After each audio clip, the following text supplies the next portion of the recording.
ప్రభువైన యేసుక్రీస్తు నామములో ఈ రాత్రికాలం చేరిన విశ్వాసులు పరిశుద్ధులైన మీ అందరికీ హృదయపూర్వకమైన వందనాలు తెలియజేస్తున్నాను. మంచిది. మరి ఈ కుటుంబంలో సోదరికి తన బిడ్డకి మంచి బహుమానాన్ని దేవుడిచ్చాడు. ఆ బహుమానాన్ని బట్టి దేవుని స్తుతిస్తూ గర్భఫలము యెహోవా ఇచ్చు బహుమానం. కాబట్టి ఎవరు ఇవ్వలేని బహుమానం ఏంటంటే బిడ్డల్ని. అది మనుషులు ఇచ్చేది కాదు. తన ప్రియులు నిద్రించుచుండగా యెహోవా వారికి అనుగ్రహించాను. కాబట్టి అది దేవుడు అనుగ్రహించేటువంటి బహుమానం. బిడ్డలు కలగాలంటే అంటే బిడ్డల్లో కావాలని ఎంత ఆశపడతామో కానీ అది దేవుడిచ్చే బహుమానం. కాబట్టి ఆ విలువ ఎప్పుడు మనకు అర్థమవుతుందంటే బిడ్డలు లేనప్పుడు మనకి దాని గురించినటువంటి బాధ తెలుస్తుంది. కాబట్టి సంతు లేని దాన్ని ఇల్లాలుగాను కుమారులు గల తల్లిగాను చేయువాడు ఆయనే. చెప్పండి, ఎవరు చేస్తారు? దేవుడు చేస్తాడు. ఒకవేళ అనుకోవచ్చు నా భర్త వల్ల అనుకోవచ్చు, కాదు, దేవుడు ఆ కృప చూపితేనే కానీ అది జరగదు. తర్వాత ఈ దినాల్లో డెలివరీ కూడా ఎంత ప్రమాదకరంగా ఉంటున్నాయో. కొన్నిసార్లు హాస్పిటల్లో బెంచ్ మీద ఆపరేషన్ థియేటర్లో బెంచ్ మీదే మరి తల్లి బిడ్డకి ప్రమాదాలు జరిగేటువంటి పరిస్థితులు కూడా ఉన్నాయి. అలాంటప్పుడు దావీదు అంటాడు కదా, నా తల్లి గర్భంలో ఉండి తీసిన వాడువు నీవే, నా తల్లి దగ్గర స్తన్యపానం చేయుచుండగా నీవే నాకు నమ్మిక పుట్టించితివి. కనుక దేవుడు చేశాడు కనుక ఖచ్చితంగా దేవునికి ఏం చెల్లించాలి? కృతజ్ఞతాస్తుతులు చెల్లించాలి. ఎందుకంటే ఆయన కృప ద్వారానే ఈ కార్యం. బైబిల్లో మనం చదువుతాం, తల్లి లేని వారందరూ కూడా ఈ మాటే చెప్పారు. యెహోవా దయ వలన అన్న మాట వాడుతుంది మొదటి తల్లి అయిన ఆదాము. యెహోవా దయ వలన నేను ఒక కుమారుని దేవుని దయ వలన అందగాని మరి ఇంకే మాట? మొట్టమొదటి తల్లి భూమి మీద మొట్టమొదట మానవుని కన్న తల్లి ఎవరంటే అవ్వకి తల్లి లేదు, ఆదాముకి తల్లి లేదు. భూమి మీద మొదటి తల్లిదండ్రులకు పుట్టినటువంటి బిడ్డ ఎవరంటే కయీను. ఆ బిడ్డను పుట్టగానే యెహోవా దయ వలన నేను ఒక కుమారుని సంత. కానీ దేవుడు దయ వలన నాకు ఈ బిడ్డ కలిగాడు అని నమ్మితే ఆ బిడ్డను బట్టి దేవునికి కృతజ్ఞతలు చెల్లించాలి. యాకోబు తన బిడ్డలు తీసుకుని వస్తా తన అన్న ఎదురు పడతాడు యాషావు. అన్న అప్పటికి కోపంతో ఉన్నాడు. 25 సంవత్సరాలు దాటిపోయినా కోపం తగ్గలేదు. నన్ను మోసం చేసాడు కదా, ఆడు వస్తున్నాడట, ఆడు అంతు తేలుతానని 400 మందిని వేసుకుని కత్తులతో వెళ్ళాడు ఎదురు. భయపడిపోయాడు. యాకోబు తెలివైనడు కదా, కాబట్టి తన సంతానాన్ని తన ఆస్తిని 2 భాగాలు చేశాడు. తనకిష్టమైనటువంటి వాళ్ళనేమో వెనక పెట్టాడు, ఇష్టం లేనటువంటి వాళ్ళని ముందు పెట్టాడు. 2 గుంపులు చేసి చివరికి ఆ అన్న దగ్గరికి వెళ్ళినప్పుడు ఆ అన్న కోపం తగ్గడానికి కొన్ని బహుమానాలు గిఫ్ట్లు కూడా ఇచ్చాడు. చివరికి వాళ్ళ అన్న కోపం తగ్గింది. ఆవిడ తన పిల్లలిద్దరిని వాళ్ళ పిల్లలందరినీ తీసుకెళ్ళి వాళ్ళ అన్న ముందు నిలబెట్టి వీరు దేవుడు నాకు దయచేసిన పిల్లలు అన్నాడు. చూసారా, దేవుడు నాకు దయచేసిన పిల్లలు. వాళ్ళ అన్నతో చెప్తున్నాడు, వీళ్ళు ఎవర్రా, నీకేమవుతారా వీళ్ళని అన్నాడు యాషావు. అప్పుడు యాకోబు వాళ్ళ అన్నయ్యతో చెప్పిన మాట ఏంటంటే, వీరు నాకు దేవుడు దయచేసిన పిల్లలు. నేను కన్నా పిల్లలు అనలే, దేవుడు నాకు దయచేసినటువంటి పిల్లలు. కనుక ఇప్పుడు కూడా ఈ మాట దేవుని పిల్లలమైన మనం చెప్పాలి. దేవుడు నాకు ఇచ్చిన బహుమానం, దేవుని దయవల్ల పొందిన బిడ్డను, దేవుని నాకు అనుగ్రహించిన ఈ బిడ్డలు అని నువ్వు అనుకున్నప్పుడు దేవునికి ఆటోమేటిక్గా కృతజ్ఞత చెబుతున్నావు అన్నమాట. సరే, కొన్నిసార్లు కొన్ని పరిస్థితుల్లో దేవుడికి మొక్కుకుంటాం. మనం దేవుడికి మొక్కుకుంటాం. ఇందా చూడండి, ఆ పాపని డెలివరీకి లోపల తీసుకెళ్ళేటప్పటికి నిజమే భయం వేసేస్తుంది. ఇప్పుడున్న పరిస్థితులను బట్టి మరీ ఘోరం ఏంటంటే ఏదో చెప్తారు, పీగు తగులుకుందానో, బిడ్డ అడ్డం తిరిగాడనో, తల కిందకి దిగలేదనో, ఈ భయం ఈ చెప్పేటప్పటికి మనకి భయం టైఫాయిడ్ టెన్షన్ వచ్చేస్తుంది, బీపీ పెరిగిపోతుంటుంది, కంగారు పడిపోతాం. భర్త బయట ఉంటాడు, అతను కంగారు పడిపోతుంటాడు. ముఖ్యంగా తల్లి దగ్గర కదా, తల్లి ఇంట్లో కదా పురుడు పోస్తారు, ఆ తల్లిదండ్రులు భయపడిపోతారు. అలాంటి భయంలో సాధారణంగా ఏం చేస్తామంటే దేవుడికి మొక్కుకుంటాం, దేవుని వైపు చెప్తాం, దేవా నా బిడ్డకి క్షేమంగా ప్రసవం జరగాలి. అలాగే ఆ బిడ్డ కూడా లోపల బాధపడుతూ నొప్పులు పుస్తూ, బాబోయ్ నాకు ఈ గండం గట్టెక్కితే దేవా నేను నిన్ను మర్చిపోను ప్రభు అని ఏదో ఒక మాట కృతజ్ఞత. ఆ నర్సులు కానీ డాక్టర్లు కూడా క్రిస్టియన్స్ అనుకోండి, వాళ్ళు కూడా ఏం చెప్తారు, ప్రార్థన చేసుకోమ్మా, ప్రార్థన చేసుకో, దేవుడు చెప్పుకో. సాధారణంగా క్రిస్టియన్ డాక్టర్సే ఉంటారు ఎక్కువ, చాలా చోట్ల నర్సెస్ అదేని, వాళ్ళు కూడా అలాగే చెప్తారు. అప్పుడు మనం తెలియకుండానే ఉంటాం, ప్రభా ఈ కష్టం నాకు తీరితే నేను నీ సంధికి వస్తానను, ఈ కష్టం తీరితే నేను నీకు కానుక ఇచ్చుకుంటానని ఆటోమేటిక్గా మనం అనుకుంటాం. క్రైస్తవులే కాదు, క్రైస్తవేతరులు కూడా అలాగ అనుకుని, మా చర్చి హిందువుల మధ్య ఉంటుంది. ఆదివారం నాడు మా సంఘస్థుల కంటే ముందు ఆ బయట ఉన్నవాళ్ళు వచ్చి ఆ చర్చి గుమ్మం దగ్గరకు వచ్చి దండం పెట్టుకుని కానుక తెచ్చి ఇస్తుంటారు. కానుక తెచ్చిస్తుంటే నేను చర్చిలోకి రండి అమ్మా, కానుక కాదు మీరు కూర్చుండి చర్చిలు అంటే, లేదండి అయ్యా మా ఇంట్లోని ఇలా జరిగిందండి, నేను ఈ గుడికి వచ్చి ఇస్తాను అనుకున్నాను అందుకని తెచ్చానండి. ఆదివారం నాడు చర్చిలో కనీసం ఆరాధనకు ముందు ఒక 10 మంది అయినా ఆదివారం వచ్చి కానుక ఇచ్చి వెళ్ళిపోతుంటారు. చర్చిలో కూర్చోరు వాళ్ళు, వద్దని చెప్తాం, కానీ అయినా కానీ వాళ్ళ తృప్తి ఏంటంటే ఫాదర్ గారు ప్రార్థన చేశారు అని తృప్తి వాళ్ళు అనుకుంటారట. అంటే క్రైస్తవులు కానటువంటి వారు కూడా ఏదైనా మేలు కలిగితే ఆ మేలుని బట్టి దేవుని దగ్గరికి వెళ్ళి కృతజ్ఞత చెప్పాలని అనుకున్నదాన్ని నెరవేర్చుకుంటారు. ఒక రకంగా క్రైస్తవులై నెరవేర్చుకోరేమో. వాక్యం చదువుతాను. సమూయేలు మొదటి గ్రంథం 1వ అధ్యాయము 9వ వచనం నుంచి 11వ వచనం 3 వచనాలు చదువుతాను. వారు షిలోహులో అన్నపానములు పుచ్చుకున్న తర్వాత అన్న లేచి యాజకుడైన ఏలీ ముందర స్తంభం దగ్గరనున్న ఆసనం మీద కూర్చుని ఉండగా బహు దుఃఖాక్రాంతురాలై వచ్చి యెహోవా సన్నిధిని ప్రార్థన చేయుచు బహుగా ఏడ్చింది. సైన్యములకు అధిపతి యెహోవా, నీ సేవకురాలిని నాకు కలిగి ఉన్న శ్రమను చూచి నీ సేవకురాలనైన నన్ను మరొక జ్ఞాపకం చేసుకుని నీ సేవకురాలనైన నాకు మగపిల్లలను దయచేసినలా వాని తల మీద క్షౌరపు కత్తి ఎన్నటికీ రానయ్యక వాడు బ్రతుకు దినములన్నిటిని నేను వాని యెహోవా అగు నీకు అప్పగింతునని మొక్కుబడి చేసుకొనెను అనెను.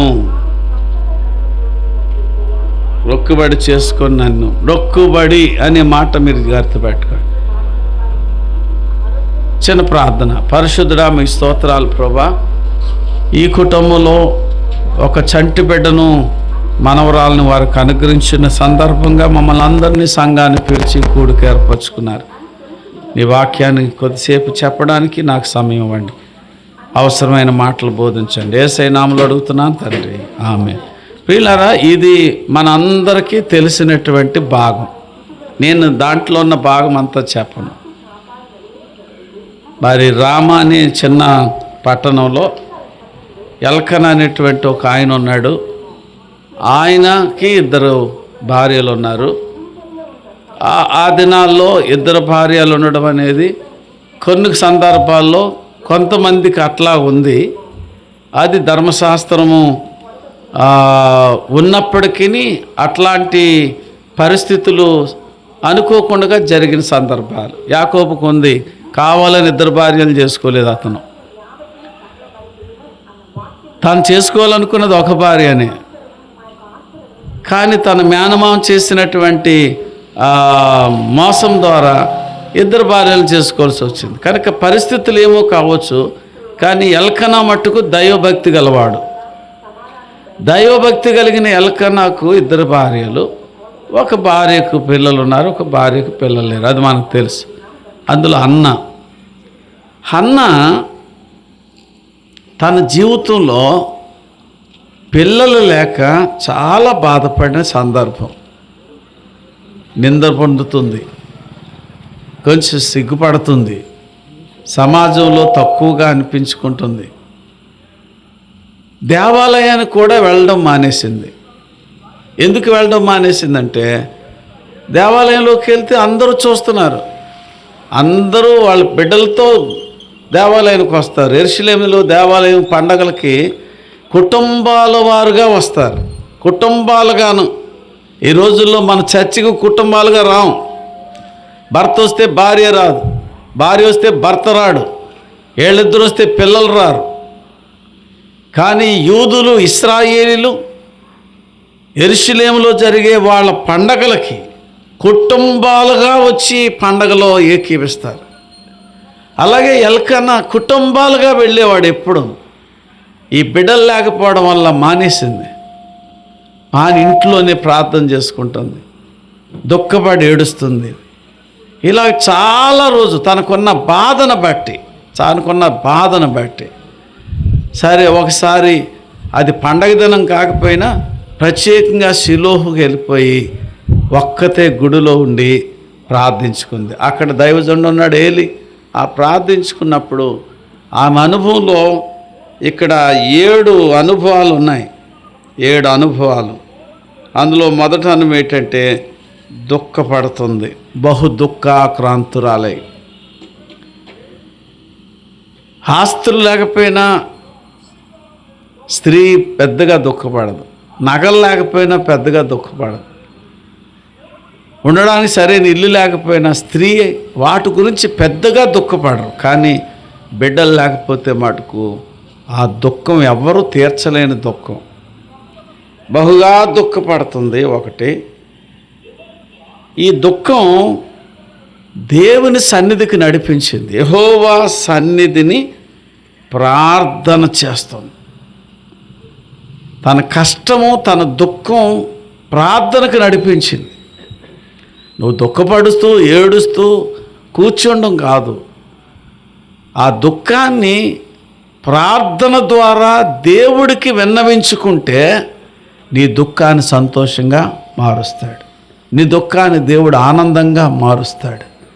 ఇప్పుడు దుఃఖించుచున్న మీరు సంతోషించుదురు.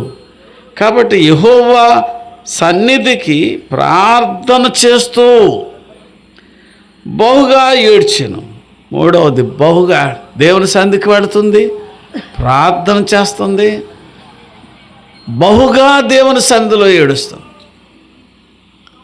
మనుషుల దగ్గర కాదు తాను ఏడుస్తున్నది, దేవుని సన్నిధిలో ఏడుస్తుంది.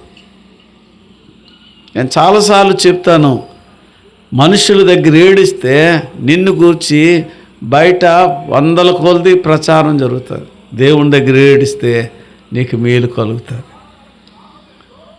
అన్నకున్న దుఃఖాన్ని బట్టి, బాధను బట్టి దేవుని సన్నిధికి వెళ్ళి ఏడుస్తుంది, బహుగా ఏడ్చింది. 4వది, సైన్యములకు అధిపతి యెహోవా దేవుణ్ణి ఆయన పేరెట్టి ఉచ్చరించింది. బైబిల్లో సైన్యములకు అధిపతి యెహోవా అని పేరు ఆయనకుంది. ఇశ్రాయేలు ఎవరు ప్రార్థన చేసినా సైన్యములకు అధిపతి యెహోవా అని మొదలెడతారు ప్రార్థన. ఎందుకంటే ఆయన సైన్యములకందరికీ అధిపతి అయినటువంటి దేవుడని. ఆయనే గొప్పవాడు, ఆయనకంటే గొప్పవాడు ఇంకెవడో లేడు. కాబట్టి ఆ గొప్పవాడు నామాన్ని హెచ్చిస్తుంది. రెండవది, నీ సేవకురాలని తగ్గించుకుంటుంది.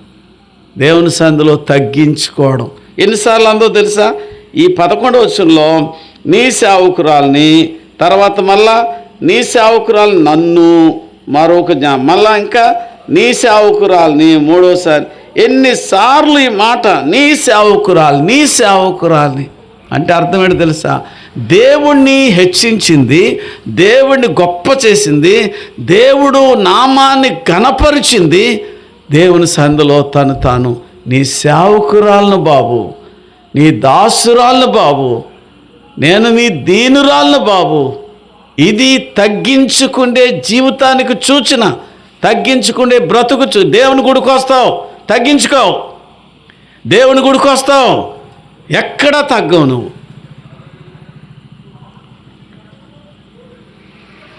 ప్రియులారా, ఆయన బలిష్టమైన చేతుల క్రింద దీన మనస్సు కలిగి ఉన్న వారిని తగిన కాలమందు దేవుడు దీవిస్తాడు.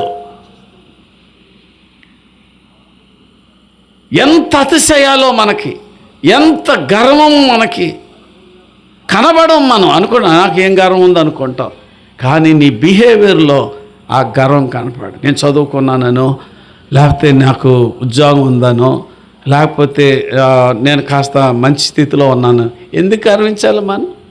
ఈవిడికైనా ఆస్తి తక్కువ ఉందా? ఎలకన్నా తక్కువాడా? గొప్ప ఆస్తిపరుడు. భక్తి విషయంలో కూడా గొప్ప భక్తి ఉంది. కొంతమంది భక్తిని బట్టి కూడా అతిశయిస్తారు. వాళ్ళ భక్తిని బట్టి భక్తిలోనే ఎక్కువ మంది అతిశయిస్తారు. పరిసయ్యుల్లాగా నేను ప్రార్థన చేస్తుంటాను, నేను ఉపవాసాలు ఉంటాను, నేను దశమ భాగాలు ఇస్తున్నాను. ఎవడు చెప్పుకుంటున్నావు? దేవుని ముందు పొగుడుకుంటావా నువ్వు? దేవుని ముందు పొగుడుకుంటావా? ఈరోజు అద్భుతమైన విషయం చెప్తాను అండి. మా చర్చి మా ఊరికి ట్రాన్స్ఫర్ అయ్యి నా మరదలు కొడుకు ఫైర్ ఆఫీసులో ఉద్యోగం. ఫైర్ ఆఫీసులో అంటే పాస్టర్ అమ్మ గారు చిన్నాన్న కూతురు కొడుకు. వాడు ట్రాన్స్ఫర్ అయ్యి మా ఊరు వచ్చాడు. వచ్చి 8 నెలలు అయింది. మా పెద్దాపురంలోనే చదువుకున్నాడు, బీటెక్. వాడు చర్చి గురించి మేము నెలాఖరు స్లాబ్ వేయాలనుకుంటున్నాం కదా, తనకు తెలుసు, ఎందుకంటే మా చర్చికి వస్తున్నాడు కాబట్టి. నేను ఊహించలేదు, మా చర్చిలో మెంబర్ కాదు అతను, కానీ మా మరదల కొడుకు కనుక మా చర్చికి వస్తున్నాడు. 1-2 సార్లు, ఒకసారి 5,000 చర్చికి వాడమని ఇచ్చాడు, ఇంకోసారి 5,000 చర్చికి వాడమని ఇచ్చాడు. ఈవేళ ప్రొద్దుట భార్యాభర్తలు ఇద్దరు ముందు వచ్చేసి నేను ఇంకా బైబిల్ చదువుకుంటున్నాను గదిలో. ఇప్పుడు మా ఇంటికాడ ఎడుతున్నాం ప్రార్థన, పెద్ద హాల్ ఉంటుందిలేండి, అక్కడ ఎడుతున్నాం. సరే 9:30కి ప్రార్థన చేస్తాను, ఇంకా టైం ఉంది కదా, ముందు వచ్చేసి గదిలోకి వచ్చారు. అప్పుడు అన్నాను, ఏంటి ఏమైనా ప్రత్యేకత ఉందా మీరు అంటే? వాళ్ళ పెళ్లి రోజో లేకపోతే బర్త్డే ఎందుకు వచ్చారనుకున్నా. సరే ఏం లేదు. ఒక కవర్ తీసి పెదనాన్న అంటాడు నన్ను, పెదనాన్న ఇది దేవుని మందిరానికి వాడు పెదనాన్న అన్నాడు. సాధారణ ఏమనుకుంటాం మామూలుగా, పెదనాన్న ఇది 1 lakh దేవుని పరిచర్యకి వాడు, మందిరానికి వాడు అని. రే బాబు ఎందుకు ఎంత డబ్బు, నీకు ఉద్యోగం వచ్చింది మొన్నే కదా అంటే, ఒక 1-2 సంవత్సరాలు అయింది, ఎందుకు ఎంత డబ్బు ఇస్తున్నావు? నీ జీతం కూడా పెద్ద ఎక్కువ కాదు కదా, వద్దు నాయనా, నువ్వు మామూలుగా 2 సార్లు ఇచ్చావు కదా, 5,000 ఇచ్చావు చాలులే అంటే. లేదు పెదనాన్న, మందిరం పని ఆగకూడదు, మేమిద్దరం మొక్కుకున్నాం అనుకున్నాం, ఇస్తున్నాను అని ₹1,00,000 నా చేతిలో పెట్టాడు పొద్దుట. అని అంటాడు, చర్చిలో చెప్పకు పెదనాన్న, చర్చిలో చెప్పకు పెదనాన్న. మనం ఏదైనా చేసామంటే గొప్పగా చెప్పాలనుకుంటాం, చెప్పడానికి ఇష్టపడదు. ఆ పిల్ల కూడా అంటుంది, కొత్తగా పెళ్ళయింది, 1.5 సంవత్సరం అయింది, ఇక్కడే రాజమండ్రి అమ్మాయిది. మామయ్య గారు చర్చిలో అనౌన్స్ చేయకండి అంది. ₹1,00,000 ఇచ్చి చర్చిలో ప్రకటించొద్దని చెప్తే వాళ్ళకు ఉన్నటువంటి విషయం ఏంటి? ఎంత తగ్గింపు. మనము చాలాసార్లు తగ్గించుకోము, మనల్ని పొగడాలి, మనల్ని గొప్ప చేయాలి అంటే మనం గొప్ప చేయబడుతున్నాము, దేవుని తగ్గిస్తున్నాం. కానీ అన్న ఏం చేసింది? దేవుణ్ణి హెచ్చించింది, తను తగ్గిపోయింది. అలాంటి వాళ్ళని దేవుడు దీవిస్తాడు. వాడు ఆ జాబు టెస్ట్లో మామూలుగా ఎగ్జామ్ రాసి పొందాడు ఆ జాబు. వాడు బీటెక్ చదివాడు. ఆడ చదువుతూనే ఇంకా ఉద్యోగాలకు, ఇంకా పెద్ద ఉద్యోగాల కోసం రాస్తున్నాడు. కాబట్టి దేవుని బిడ్డలు తగ్గించుకోవాలి, దేవుని బిడ్డలు తగ్గించుకోవాలి. ఇక్కడ ఆవిడ తగ్గించుకుని దాసురాలనంది. రెండవది తర్వాత ఏమందంటే, నాకు కలిగిన శ్రమను చూచి, అయ్యా నేను చాలా శ్రమలో ఉన్నాను, నా శ్రమను చూడు బాబు, నా శ్రమను చూసి నీ సేవకురాలు నన్ను మరొక జ్ఞాపకము చేసుకో, నన్ను జ్ఞాపకం చేసుకో బాబు, యేసయ్యా నన్ను జ్ఞాపకం చేసుకో. తన ప్రార్థన చూడండి, ఎంత అద్భుతమైన ప్రార్థన చేసి, నన్ను జ్ఞాపకం చేసుకో. ఎందుకు జ్ఞాపకం చేసుకుని ఎంత స్పష్టంగా చెప్పిందంటే, నీ సేవకురాలైన నాకు ఒక మగపిల్లను దయచేయము అని చెప్పి 7వ కింద లైన్లో అని నేను నీకు ఆ బిడ్డను అప్పగింతునని మ్రొక్కుబడి చేసుకునేను. ఏం చేసుకుందట? మ్రొక్కుబడి. నేను దీనికోసమే ఇది చెప్పవలసి వచ్చింది. మ్రొక్కుబడి చేసుకోవడం. యూదులకి, ఇశ్రాయేలీలకి మ్రొక్కుబడి చేసుకోవడం అనేది ఆనవాయితీ. ప్రతి వారు కూడా, మీకు ఉదాహరణకి చెప్తాను. యాకోబు తన తండ్రి ఇంట్లో నుండి పారిపోయి బేతేలు అనే చాటుకు వచ్చి అక్కడ పడుకున్నాడు. పడుకుంటే ఆ రాత్రి తనకు కల వచ్చింది కదా, దర్శనం వచ్చింది. భయంతో పారిపోతున్నాడు, అన్న తరుగుతున్నాడు. వాళ్ళ అమ్మ చెప్పింది, రే నువ్వు మామయ్య ఇంటికి వెళ్ళిపోరా, మామయ్య ఇంటికి వెళ్ళి అక్కడ ఉండు కొంతకాలం, మీ అన్నయ్య కోపం తగ్గాక మీ మామయ్య ఇంట్లో ఉన్న అమ్మాయిని పెళ్లి చేసుకునిరా. ఎందుకంటే యాషోబు బయట పిల్లని చేసుకున్నాడు, అంటే అమ్మ బాబు చూడని పిల్లని చేసుకున్నాడు. ఆ పిల్లల వల్లేమో వీళ్ళిద్దరికీ తలపోటు వచ్చేసింది, ఎవరికి? ఇస్సాకి, రెబ్కాకి. కాబట్టి నువ్వన్నా మాకు తలపోటు లేని పెళ్లి చేసుకోరా, ఆ మామయ్య కూతురుని పెళ్లి చేసుకుని రాని అమ్మ బాబు ఇద్దరు చెప్పి పంపేశారు. సరే పారిపోయాడు. చీకట పడింది, అరణ్యం అది. ఆ రాత్రి అక్కడ పడుకుని రాయి తలకెట్టుకుని పడుకుంటే దైవ దర్శనం వచ్చింది. దేవదూతలు రాత్రి అంతా కనపడుతున్నారు, ఎక్కుతున్నారు దిగుతున్నారు. ఈ దర్శనం అంతా చూసేటప్పటికి మెలకు వస్తే భయం వేసింది. ఎందుకంటే ఇది దేవుని స్థలం, ఇది దేవుడి స్థలము, ఇక్కడ దేవుడు ఉన్నాడు అని లేవగానే ఏమని చెప్పాడు దేవుడితోటి? దేవా, నేను వెళుతున్న దారిలో నువ్వు నాకు తోడై ఉండి నన్ను క్షేమంగా మరలా నా ఇంటికి తీసుకురా. క్షేమం లేకుండా వెళ్తున్నాడు, ఏం జరుగుతుందో తెలీదు, అన్నయ్య ఎక్కడ పట్టుకుని అటాక్ ఇస్తాడో తెలీదు. క్షేమంగా తీసుకురా, ఒక ప్రార్థన. రెండవది, నాకు అన్న వస్త్రాలు, నాకు ఏమి లోటు లేకుండా నాకు నువ్వు సహాయము చేయుదేవా.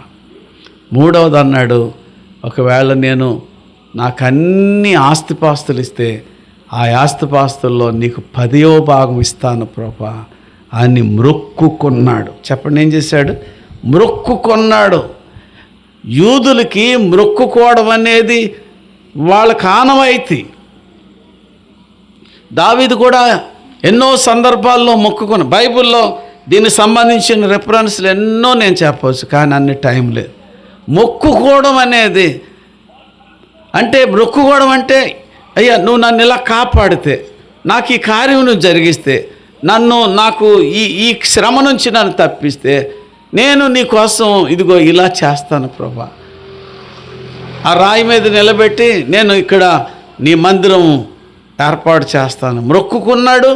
మొక్కుబడి ఏంటంటే స్వేచ్ఛార్పణ. మొక్కుబడితో ఇచ్చే కానుకను స్వేచ్ఛార్పణ అంటారు.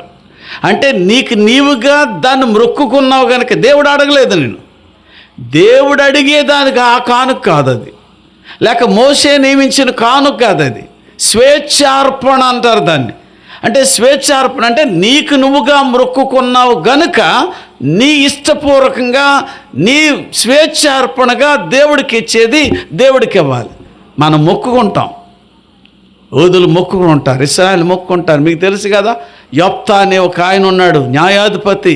యెఫ్తా తను యుద్ధానికి వెళ్తూ యుద్ధంలో నేను జయం పొంది తిరిగి వస్తే ఇదిగో నా ఇంటికి రాగానే నాకు ఏది ఎదురు పడితే అది నీకు ఇస్తానని మొక్కుకున్నాడు. చూసారా, రాగానే నాకు మొదట ఎదురుపడేది అది ఏదైతే అది నీకు ఇస్తానని మొక్కుకున్నాడు. వాళ్ళు యూదులు ఇశ్రాయేలు ఎంత ఖచ్చితంగా ఉంటారంటే మొక్కుకున్న దాన్ని చెల్లించకుండా మానరు. మనం అలాగ ఉండం. మనకన్నీ ఆపద మొక్కులే.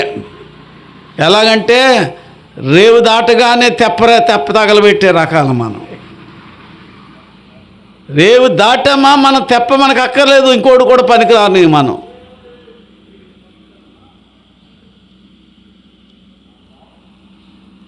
ఏదో సామెత ఉంటుంది, బోటు మల్లన్న అన్నాడట దాటేదాకా.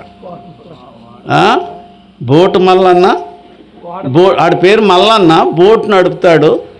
బోటు మల్లన్న కొంచెం నన్ను రేవు దాటవా, చీకటి పడిపోతుంది, నన్ను తీసుకెళ్ళవా అని బతులాడుకుంటే పాపమాడు కాదు మందులో ఉండి పడుకుండోడే లేచి దాటించాడు. దాటించిన తర్వాత అవతలకి వెళ్ళాక బోడు మల్లన్న అందట. ఏ మల్లన్న అయిపోయాడు? దేవుడు అంతే. నీ కష్టం వచ్చినప్పుడేమో దేవా ప్రభువా నాయన తండ్రి అంటావా? ఆ కష్టం తీరిపోయిన తర్వాత ఆయనకి వీపు చూపిస్తావా? ఇదా క్రైస్తవం అంటే? ఇదా దేవుని పిల్లల యొక్క లక్ష్యం? బైబిల్లో మీరు కొన్ని రిఫరెన్స్లు చూడండి, నేను చెప్తాను, చదవండి త్వరగా. బైబిల్లో ఎలా ఉంది? ద్వితీయోపదేశకాండం 23వ అధ్యాయము 21 నుంచి 23 వరకు చదవండి. ద్వితీయోపదేశకాండం 23 అధ్యాయము 21, 23 త్వరగా చదువు. బాగా వినండి. నీవు నీ దేవుడైన యెహోవాకు మొక్కుకొనిన తర్వాత ఆ మొక్కుబడిని చెల్లించడానికి అంటే ఆలస్యం చెయ్యకూడదు. నీ దేవుడైన యెహోవా తప్పక నీ వలన దాన్ని రాబట్టుకొను. అంటే నువ్వు చెల్లించవలసింది చెల్లించకపోతే ఆయన మొక్కుకున్న దానిని ప్రకారం దాన్ని రాబట్టుకుండే విధానం ఆయనకు తెలుసు. తప్పగా రాబట్టుకున్నాను. అది నీకు పాపమగును. అలా తీసుకుంటే పాపం అవుతుంది నీకు. నీ దగ్గర నుంచి బలవంతంగా తీసుకోగలడు. అలా తీసుకున్నప్పుడు నువ్వు పాపం చేసావు. ఎందుకంటే నువ్వు దేవుని దగ్గర అబద్ధం ఆడావు, దేవుని దగ్గర మొక్కుకొని. చదవండి కన్నా. నీవు అసలు నువ్వు మొక్కుకోకుండానే ఉంటే అసలు నువ్వు పాపమే చేసిన దాన్ని కాకపోదు. క్రైస్తవులు చేసే పాపం ఏంటంటే అదేదో వ్యభిచారమో దొంగతనమో అచ్చో కాదు. క్రైస్తవులు చేసే పాపం ఏంటంటే దేవునితో అబద్ధాలు ఆడతారు, దేవుని దగ్గర అబద్ధాలు ఆడతారు. ఒక అతను నాకు ఉద్యోగం వస్తే మొదటి జీతం దేవుడికి ఇస్తానని మొక్కుకున్నాడు. జరిగిన సంగతి చెప్తున్నాను. ఉద్యోగం వస్తే మొదటి జీతం దేవుడికి ఇస్తానని చర్చిలో కూడా సాక్ష్యం చెప్పి సంఘం అంతని ప్రార్థన చేయమన్నాడు. పాస్టర్ గారు కూడా ప్రార్థన చేశారు. సాధారణంగా సంఘం మీద బతికే పాస్టర్ గారు ఉన్నారనుకో, మీ పాస్టర్ గారు వాళ్ళ పనులు వాళ్ళు చేసుకుంటూ బతికే పాస్టర్ గారు ఇలాగైతే బాగుండు. కానీ మాలాంటి వాళ్ళు సంఘం మీదే బతకాలి కదా. కాబట్టి ఎవరన్నా మొక్కుకున్నారు కానుకెత్తారనేటప్పుడు కథ ఆశగా ఉంటాం కదా. కాబట్టి అట్లాగా అతని కోసం బాగా ప్రార్థన చేశాడు.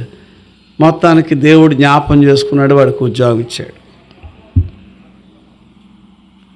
మొదటి జీతం దేవుడికి ఇస్తానన్నాడుగా. సరే జాయిన్ అయిన తర్వాత అది నా ఆర్డర్స్ వచ్చి తన అపాయింట్మెంట్ వచ్చి ఇంటర్వ్యూ జరిగి అపాయింట్మెంట్ వచ్చి తను జాయిన్ అయ్యేటప్పటికి నెలలో 20వ తారీఖు దాటింది.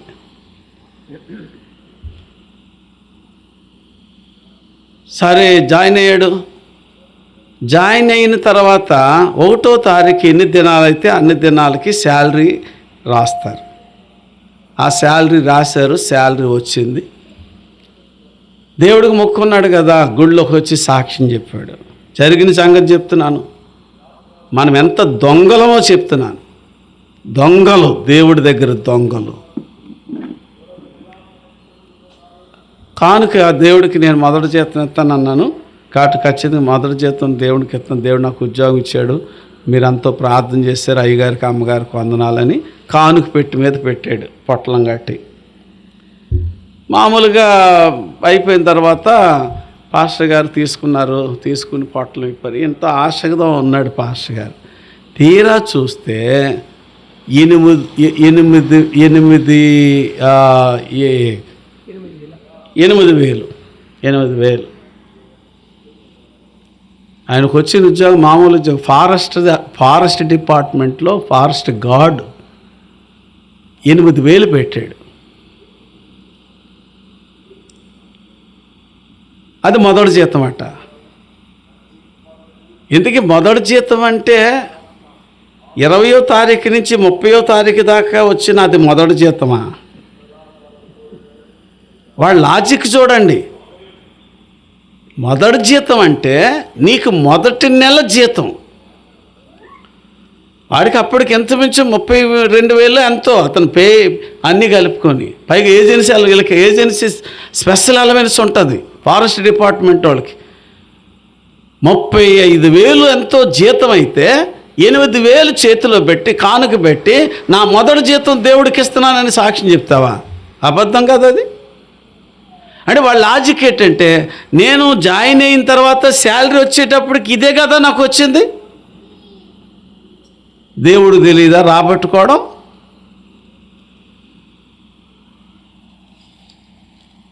ఏం జరిగిందో తెలుసా? ఒకడు మంచం చేయించేసేసి ఆ మంచం కోళ్ళు ఇవన్నీ కలిపి పుల్లల కట్టలు ఉంటాయి కదా, అడవిలో వస్తుంటే పుల్లల కట్టలు, ఆ కట్టల లోపల పెట్టి కోళ్ళు అన్నిని అడుగు ఆర్టీసీ బస్సు ఎక్కించేసాడు. చెక్ పోస్ట్ కాడ ఆర్టీసీ బస్సు అక్కడ ఆపారు.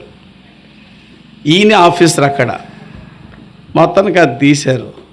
తీసేటప్పటికి అందులో టేకు సంబంధించిన తయారైపోయినటువంటి వస్తువులు ఉన్నాయి. సరే వాడిని పిలిచి కిందకి దింపితే ఈడు బ్లాజీ అయిపోయి మొత్తానికి ఆడి దగ్గర డబ్బులు తీసుకొని పంపేశాడు.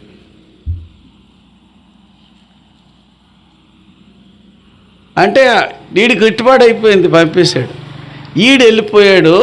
తర్వాత బస్సులో వెళ్ళలేదు, ఇంకీడు ఆటో పెట్టుకుని ఆటోలో వెళ్ళిపోయాడు. ఈ సంగతి ఎవడు తీసిందో ఇలా తీసాడని రిపోర్ట్ ఇచ్చాడు. రిపోర్ట్ ఇస్తే ఆ రిపోర్ట్లో అది కరెక్ట్ అయింది. వెంటనే సస్పెండ్ ఆర్డర్ వచ్చింది.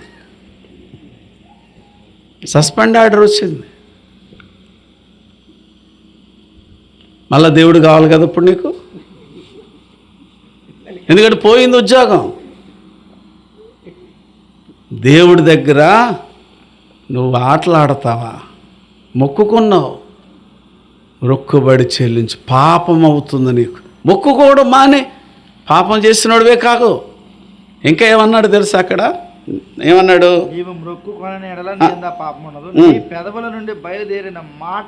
పెదవుల నుండి నువ్వు బయలుదేరిన మాటను నెరవేర్చుకొని దేవుడని యెహోవాకు మొక్కుకున్న ప్రకారము నీ నోట నువ్వేదైతే పలికావో, ఏ సాక్ష్యమైతే చెప్పావో దాని ప్రకారము స్వేచ్ఛార్పణ. ఊరికే ప్రార్థన చేయడం కాదు, ఊరికే సాక్ష్యాలు చెప్పడం కాదు, స్వేచ్ఛార్పణ దేవునికి ఇవ్వాలి. స్వేచ్ఛార్పణ దేవుడికి సమర్పించాలి. నీ నోట నుంచి వచ్చిన పెదవుల నుండి ఏది పలికావో ఆ పలికిన దాని ప్రకారం నువ్వు మొదటి జీతం నేను ఇస్తానన్నావు. మొదటి జీతం అంటే నెల జీతం, 8 రోజుల జీతం, లేకపోతే లాస్ట్లో 2 రోజుల ముందు నువ్వు అపాయింట్ అయ్యేవన్నీ 2 రోజుల జీతం దేవుడికి ఇవ్వడం కాదు. నీ లాజిక్, నీ తెలివితేటలు దేవుని దగ్గర చేయకూడదు.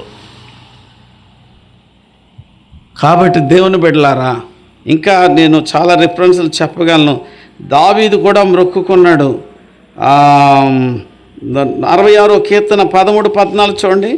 నాకు శ్రమ కలిగినప్పుడు నా పెదవులు పలికిన మొక్కుబడులను నేను నీకు చెల్లించేదను. 66 అధ్యాయం 13-14. నాకు శ్రమ కలిగిన నాకు ఈ శ్రమ కలిగినప్పుడు నా పెదవులు పలికిన మొక్కుబడులను ఇంతకి మొక్కుబడి ఎప్పుడు మొక్కుకుంటామంటే శ్రమ కలిగితేనే మొక్కుకుంటాం కదా. హాస్పిటల్లో ఉండి బాగోలేదు సీరియస్ అన్నప్పుడే మొక్కుకుంటాం. లేదా ఏదైనా కష్టం వచ్చి ఏదైనా పెద్ద శ్రమ మన మీదకి వచ్చినప్పుడే భయంతో ఏం చేస్తామంటే అది సహజంగా ఎవరైనా సరే మొక్కుకుంటాం. కాబట్టి నాకు శ్రమ కలిగినప్పుడు పలికిన మొక్కుబడులను పలికిన మొక్కుబడులను నోరు వచించిన మొక్కుబడులను నా నోరు వచించిన మొక్కుబడులను నేను నీకు చెల్లించాను. నేను నీకు చెల్లించెదను.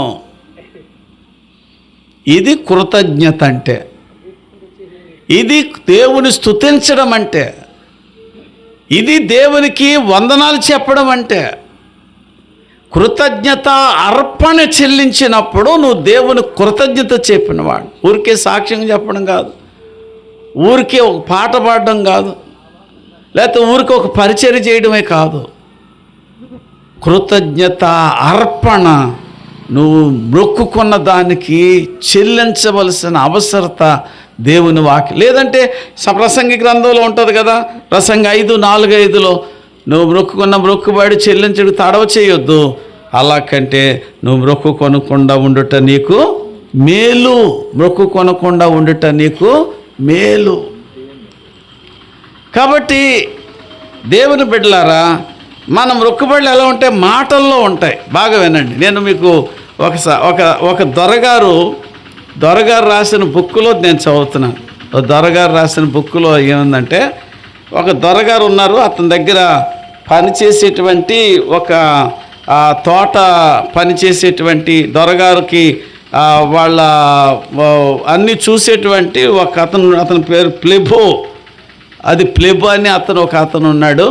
దొరగారు అంటే ప్రభు మిషనరీలు అనమాట. మిషనరీలు ఆ రోజుల్లో మన చూడండి సెట్టిపేటలోను లేకపోతే నరసాపురంలోను మిషనరీలు ఉండేవారు కదా. ఆ మిషనరీల దగ్గర పనిచేసేటువంటి ఒక వ్యక్తి అతను మన దేశస్తుడు. సరే, ఆయన దొరగారు బాగా ప్రేమించేవారు. ఓసారి దేవుడి గురించి ఆయనతో మాట్లాడుతూ, అయ్యగారు కనపడితే ప్రార్థన అంటాడు, దేవుడు అంటాడు, ప్రభు నమ్ముకుని నీ భార్య నువ్వు ప్రార్థన చేసుకున్నారు ఈవేళ అంటే చేసుకున్నామండి అయ్యగారు అంటాడు, అన్నీ చెప్తూ ఉంటాడు. సరే, ఒకసారి వీడి విశ్వాసం వీడి భక్తి ఏంటో తెలుసుకోవాలని ఇలాగ అడిగాడు. ఏమని అడిగాడంటే, ప్లెబో దేవుడంటే నీకు చాలా ప్రేమ కదా అన్నాడు. ప్రేమనండి అయ్యగారు. అయ్యి బాబో చెప్పలేనంత ప్రేమండి అయ్యగారు, మీరు చెప్పాక మళ్ళీ ఇంకా దేవుడిని నన్ను మానేస్తానండి ఆయన అంటే. అంత ప్రేమ. నీ భార్య కూడా ఉందంటే, నా భార్య కూడానండి దేవుడంటే అంత ప్రేమ అండి. అయితే మీకు 100 గొర్రెలు ఉన్నాయి అనుకో, 100 గొర్రెలు ఉన్నాయి, 50 గొర్రెలు నాకు ఇమ్మని దేవుడు అడిగాడు, ఏం చేస్తావు అన్నాడు. అదేంటయ్య గారు, సంతోషంగా ఇచ్చేస్తానండి అన్నాడు. సంతోషంగా ఇచ్చాయి. 100 గొర్రెలు ఉన్నాయి, 50 గొర్రెలు ఇమ్మంటే సంతోషంగా ఇచ్చేస్తాను అయ్యగారు అన్నాడు.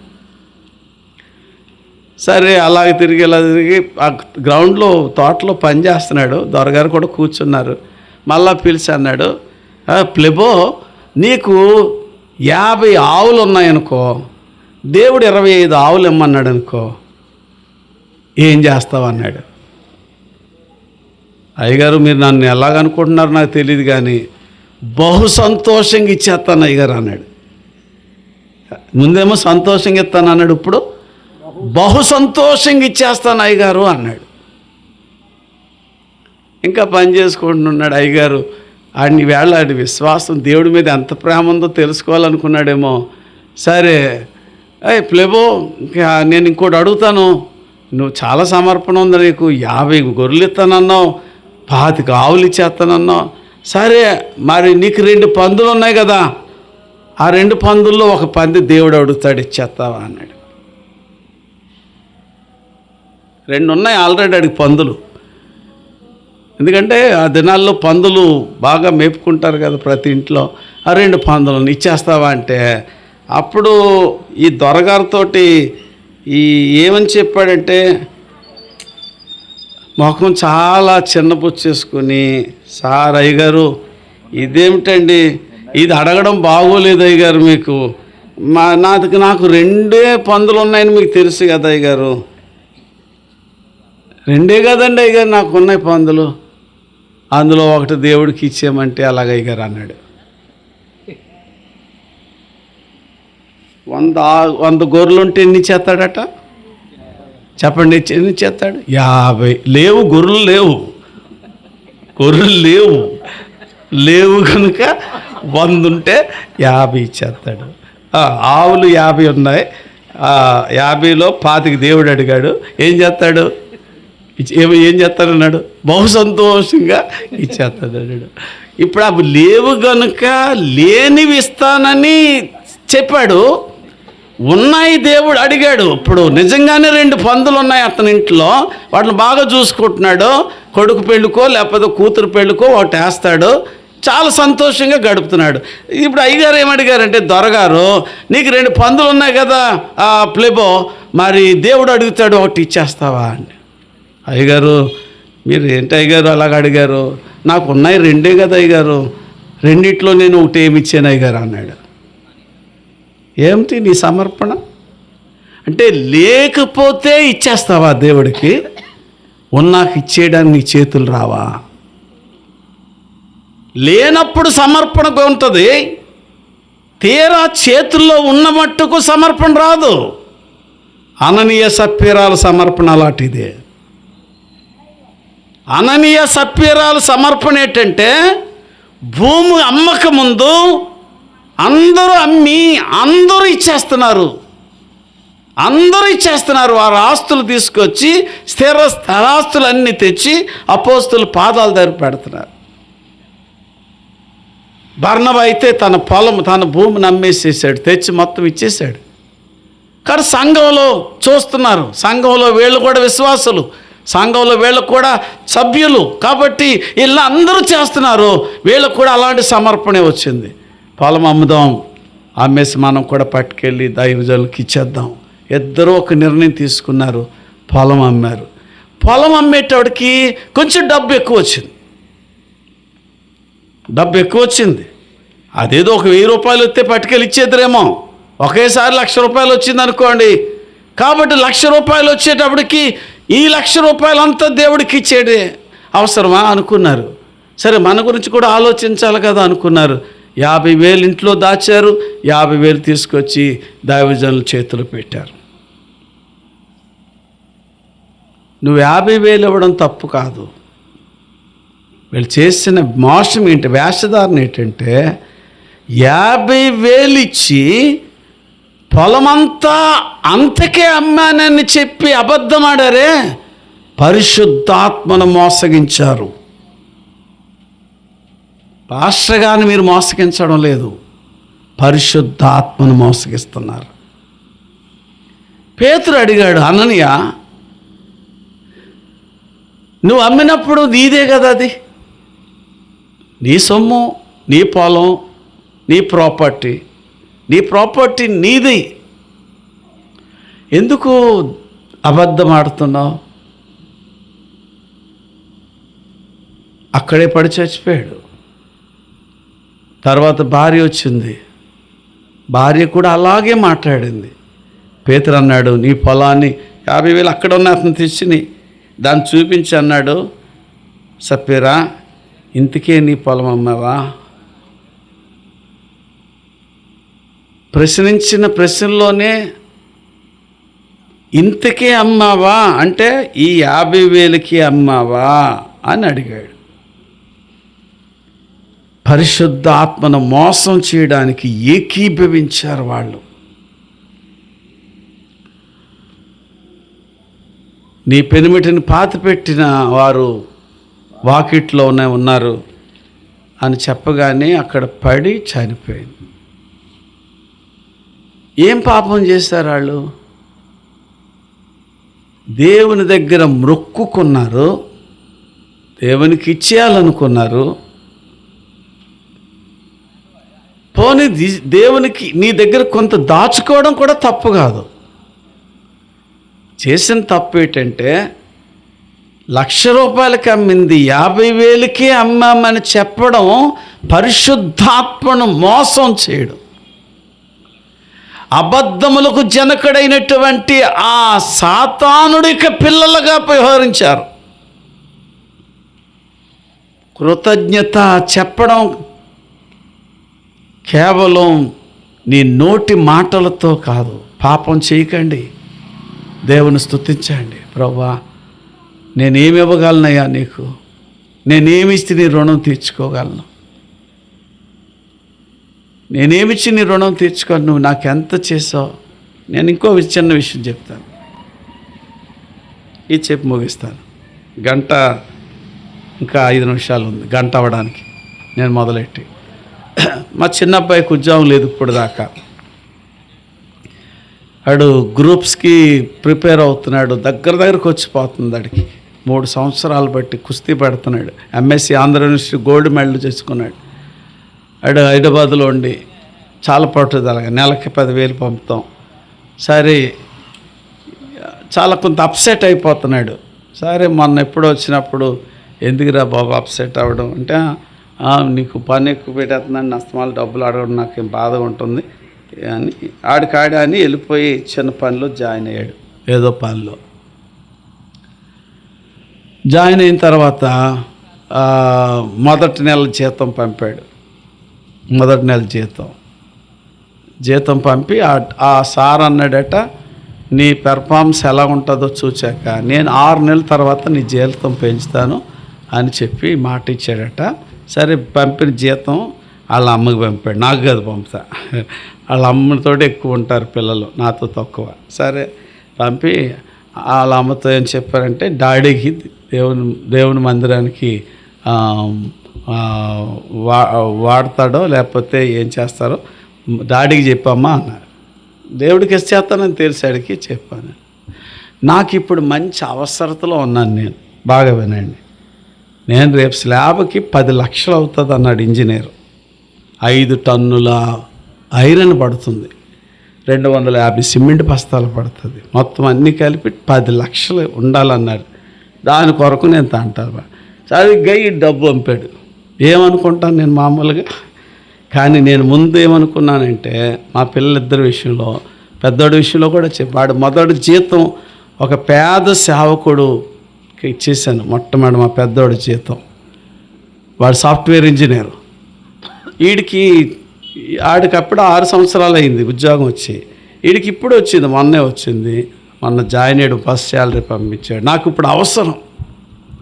నేనేమని మొక్కుకున్నాను, నా పిల్లలకి ఉద్యోగం ఇస్తే ప్రభా పేద సేవకుడికి ఇవ్వాలి, పేద సేవకుడిని పోషించాలి, పేద సేవకుడికి ఇవ్వాలి.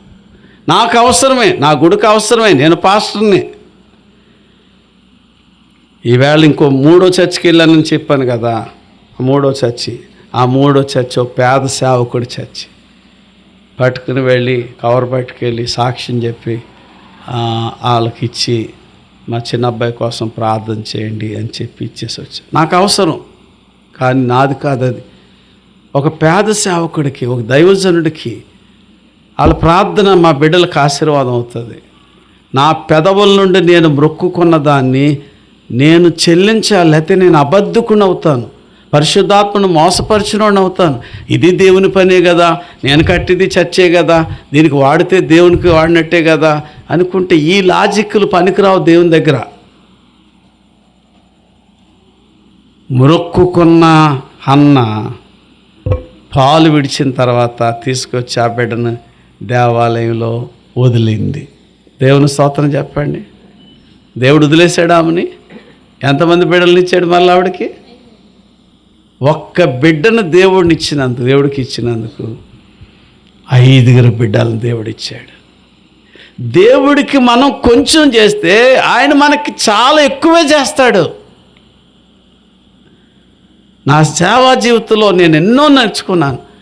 మనం చేసేది కొంచెమే, కానీ దాన్ని ఎంత మల్టిప్లై చేస్తాడంటే అత్యధికంగా ఆస్వాదించే దేవుడు. అలాగ దేవుడు ఈ దేని కుటుంబాన్నే కాదు, ఇక్కడున్న మనందరినీ కూడా అలాగ దీవించును గాక.